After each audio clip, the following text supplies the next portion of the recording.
Hello everyone, and welcome back to the channel. In this episode, we're going to be discussing Composition 101. From my perspective, composition is king. It is the absolute ruler of my brain before I start anything. I don't want to just carve a thing. I want to have a good composition. What's a good composition, you ask? Well, stick around and find out. I have wanted to do this video for a long time. My name is Jeff Mohr. I'm the Northwoods Carver, and thanks for seeing what I saw. Composition 101. When people talk about art, especially carving, they get excited about the subject, the detail, the finish. They'll ask, what wood you used, how many hours it took, what kind of chainsaw you ran. But rarely, and I mean rarely, does anyone talk about composition. I know this from experience, by the way. And yet, composition is the set of rules, principles, and tools that guides the artist's decisions. It doesn't act on its own. It doesn't lead or decide or magically show up. It only works when the artist understands it and applies it intentionally. Composition is the map before the journey. It's deciding where the mountains will rise and where the valleys will fall before you even touch the wood. It's how you plan where the viewer's eyes will land first, where they'll rest, and where they wander next. Picture this. You're carving a bear, reaching for a salmon.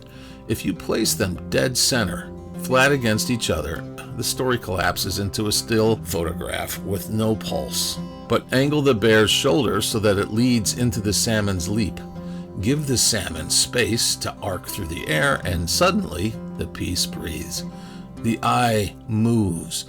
The story lives because the artist planned it that way. Good composition helps the artist control visual weight. A tail feather sweeping low might counter the fierce beak-pointing eye. A twisted pine in the background can help keep the visual field from feeling lopsided. Artists use flow like a river, carving lines that carry the gaze naturally. A carved robe on a saint might drape in a way that pulls the eye towards the hands in prayer. The folds aren't just detail. They're directional cues.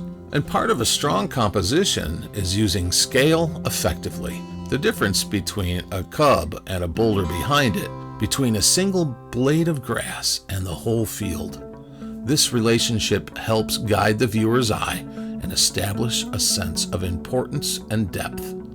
Scale doesn't act on its own. It's a tool the artist applies intentionally. Then there's the Trinity. The visual harmony of three. 3 peaks in a mountain range looks more pleasing than 2. 3 flowers in a vase feels complete. 3 figures in a scene can tell a richer story. Foreground, midground, background. Subject, supporting elements, empty space, and all arranged by the artist's hand. The golden triangle. An ancient compositional tool that slices space with diagonal lines, helps the artist guide the viewer's gaze along a sweeping diagonal, creating tension, motion, and a sense of something is about to happen. In carving, it's perfect for movement. A hawk diving, a wave breaking, a rider leaning into a turn. The effect only exists because the artist understands and applies the principle. Don't forget ascending and descending lines. An ascending line draws the eye upward, inspiring hope, growth, and triumph. Think of a mountain ridge rising behind the standing elk, or the angled climb of a branch carrying an eagle towards the clouds. Descending lines guide the gaze downward, evoking weight, surrender, or quiet. Picture the curve of a sleeping bear's back, or the slope of a waterfall pulling the eye to the base. These lines create movement, but only when the artist arranges them thoughtfully.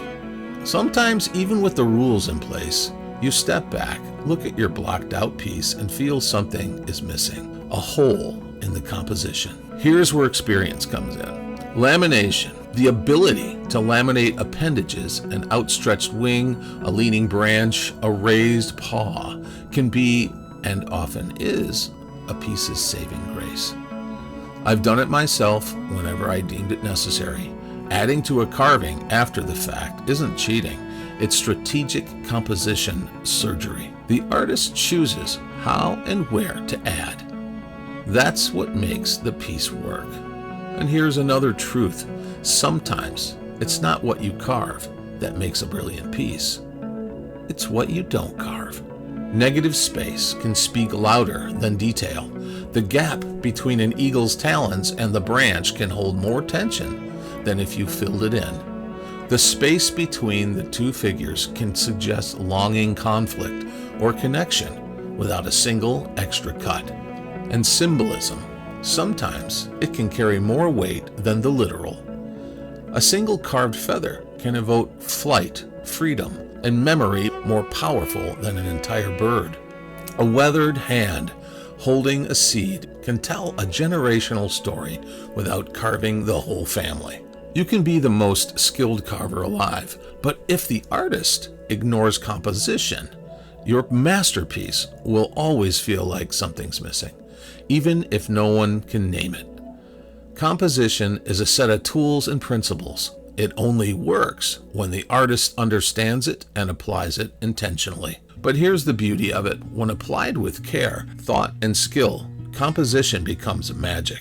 The cuts, the curves, the spaces, they don't just exist, they sing. Every piece tells a story, guides the eye, evokes emotion, and leaves a lasting impression. Once you learn to see it, plan it, honor it, your hands, your vision, your imagination can bring anything to life.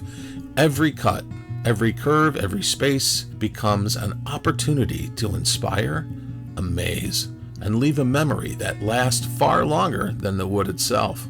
Composition is not alive, but in your hands, it becomes magic.